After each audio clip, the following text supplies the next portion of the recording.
the last whisper of the forest.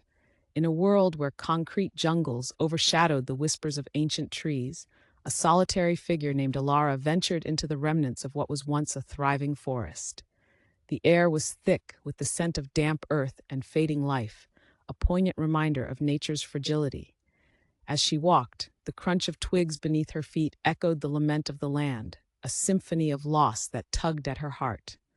Elara was a guardian of the earth, a rare breed of environmentalist who believed in the power of stories. She carried a tattered journal filled with tales of the forest's past, of vibrant flora and fauna, of interwoven lives thriving in symbiotic harmony.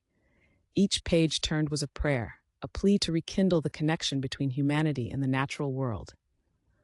One day, as the sun dipped below the horizon, casting a golden hue over the dying leaves, Elara stumbled upon an ancient oak. Its gnarled branches stretched skyward like pleading hands. She placed her palm against its rough bark, feeling the pulse of life still lingering within. Inspired, she began to write a new story, one of hope and revival. Through her words, she harnessed the memories of the forest, igniting a spark in the hearts of those who read them. Gradually, the community awakened to the urgency of their surroundings. They planted seeds, both literal and metaphorical, nurturing a movement that would echo through generations. As the trees began to reclaim their territory, the whispers of the forest grew louder, reminding humanity that even in the face of despair, resilience and renewal were possible.